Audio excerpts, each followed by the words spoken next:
Apakah Buddha menyelamatkan? Buddha hanyalah penunjuk jalan. Pernah sering dengar itu? Yes. Ya, paling sering dengar ya. Buddha hanyalah penunjuk jalan. Memang nggak salah juga bahwa Buddha menunjukkan jalan. Buddha mengajarkan dharma, menunjukkan pedoman yang kalau kita ikuti secara bertahap, sejalan demi sejalan, maka kita akan merealisasi penggugahan, mencapai nibbana. Betul. However, menyatakan bahwa Buddha menyelamatkan juga suatu keadaan dan suatu kenyataan. Kalau lihat gambar ini, cerita apa yang muncul di benak Anda? Cerita Angulimala. Singkatnya, Angulimala itu adalah seorang pembunuh. Dia mau targetnya berapa? Mau membunuh berapa orang targetnya? 1000 ya, betul ya. Makanya sering disebut si kalung jari. Siapa calon korban yang ke-1000? Ibunya. Kemudian kita tahu, kita diceritakan bagaimana Buddha kemudian melihat bahwa Angulimala akan membunuh ibunya. Apakah Buddha diam saja? Apa yang Buddha lakukan? Intervensi. Betul? Buddha muncul, kemudian akhirnya Angulimala yang tadinya mengejar sang ibu, sekarang mengejar Buddha. Entah pakai golok, entah pakai parang, entah pakai katana. Dikejar. Lalu Buddha hanya berjalan kan. Kita diceritakan bahwa Buddha hanya berjalan. Angulimala berlari sekencang-kencangnya untuk mengejar Buddha, untuk membunuh Buddha, nggak bisa. Buddha cuma jalan. Akhirnya Angulimala bilang apa karena dia kecapean? Berhenti. Berhenti. Lalu Buddha menjawab, saya sudah berhenti, kamu yang masih terus berlari.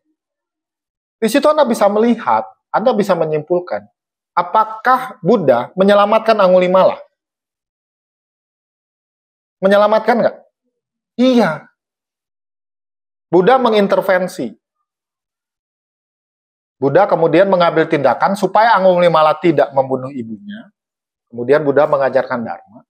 Dan Anda ketahui, Buddha kemudian dengan petunjuknya, dengan dharmanya, dengan ajarannya, kemudian mampu membimbing Angulimala untuk merealisasi arahat. Jelas. So, apakah Buddha penyelamat? Iya.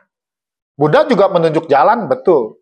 However, beliau juga adalah penyelamat. Beliau juga berusaha untuk menyelamatkan banyak makhluk. Anda tahu, ketika Buddha sudah punya para biksu, Anda pernah dengar yang namanya 60 biksu arahat, 5 biksu pertama ditambah Yasa dan kawan-kawannya, kemudian Buddha mengutus mereka, sebarkanlah dharma yang indah di awal, tengah, dan akhir, demi kesejahteraan, demi kebahagiaan, demi kebaikan banyak makhluk, untuk para dewa dan manusia, atas dasar kasih sayang. Sebarkanlah dharma yang indah di awal, di tengah, dan di akhir. Jadi kita bisa melihat, atau kita dapat simpulkan bahwa sesungguhnya Buddha juga punya kasih sayang. Kemudian dengan kasih sayangnya itu, dia menyelamatkan banyak makhluk kok. Pernah dengar cerita ibu gila gara-gara anaknya meninggal kan? Siapa namanya? Ahwang. Siapa namanya? Kisah Gotami. Apakah Buddha diam saja? Enggak. Bisa selamatkan anakku. Bisa hidupkan anakku. Bisa. Tunjukkan caranya.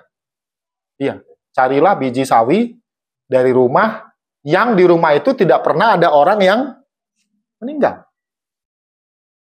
Dicari kemana-mana sama kisah Gotami. Enggak ketemu juga. Dan dia sadar bahwa di dunia ini tidak ada satu orang pun yang tidak pernah mengalami penderitaan, kedukaan, kesedihan karena anggota keluarganya meninggal. Selamat nggak kisah Gotami? Selamat. Kalau kita rajin baca kisah-kisah di Dhammapada, di Sutta Pitaka, akan Anda temukan ratusan kisah Buddha mengajarkan dharma dan mampu untuk menyelamatkan makhluk-makhluk. Itu dia. Somehow, yang lebih populer adalah Buddha hanya sebagai penunjuk jalan. Kalau jalannya nggak ditunjukin, selamat nggak? Enggak. Beliau memang udah menunjukkan jalan. Karena jalan yang ditunjukkan oleh Buddha, maka banyak makhluk itu selamat. Termasuk Anda. Anda juga diselamatkan sama Buddha sekarang. Lewat ajaran yang masih ditransmisikan, yang masih ibu bapak pelajari setiap hari Minggu. Masih selamat. Mau buktinya? Gampang. Di depan ada restoran seafood. Betul? Rame banget. Kalau diajak makan, mungkin Anda pergi. Kan gua nggak vegetarian. Ya nggak apa-apa. Itu hak pribadi Anda. Lu mau kepiting nggak? Nggak. Karena Anda tahu, kepiting biasanya dimasak hidup-hidup. Anda sudah paham Dharma, Anda tidak makan kepiting lagi. Kerang juga sama kan? Ya. Ini ada yang live nih, ini ikannya enak banget, tuh masih hidup tuh, Dra. Lu pilih aja, Anda pilih. Saya enggak. Karena saya sadar, saya paham, saya ngerti, Buddha mengajarkan, yang membunuh ikan yang hidup di akuarium itu siapa? Kita. Anda yang sudah paham ini, sudah paham sila pertama ini, Anda nggak makan lagi live seafood. Anda selamat dari melakukan pembunuhan. Yang bunuh kan bukan gua, iya, tapi yang nunjuk siapa? Yang nunjuk siapa? Kita. Orang mungkin sering berpikir ya, saya gue jadi Buddhis, gue mau makan enak aja nggak bisa. Kata siapa? Banyak kok makanan enak. Yang vegetarian juga enak. Minggu lalu saya tinggal di Palembang, dari Jumat, Sabtu, Minggu, Senin. Kebetulan saya punya satu kawan yang suka mengundang, kalau ke Palembang nginep di rumah gue aja, Ming. Siap, Ci. Waktu itu saya datang, kebetulan dia ke Singapura, ada mbaknya 2. Udah kenal, jadi saya datang, nanti minta dimasakin aja ya sama mbaknya ya, Ming ya. Oke, mau VG atau non-VG? Nah, ini susahnya hidup saya. Kalau orang suruh pilih, saya pasti pilih yang VG. Siap. Waduh, mbaknya masaknya luar biasa enak. Padahal cuma sop doang. Sop, pakai tahu, dikasih cabai rawit, apa namanya? Tahu cabai rawit. Digoreng, dibumbu, waduh, 2 piring, bro. Ya, maklum lah, masih punya mental kuli. Enak gak? Enak. Jadi sebenarnya, Buddha sampai sekarang, dengan ajaran itu masih menyelamatkan Anda. Masih menyelamatkan kita ketika kita mempraktikkan apa yang Buddha ajarkan. Memang jadi agak beda dengan orang lain. Iya memang. Memang. Kalau yang lain semua pesan kepiting, semua pesan udang hidup, Anda pesennya nggak hidup. Atau bahkan Anda pesannya, gue kangkung aja deh sama tempe. Why? Rugi lu, mumpung dibayarin. Bukan rugi, kita tahu diri ya. Ada banyak orang begitu dibayarin, lupa diri.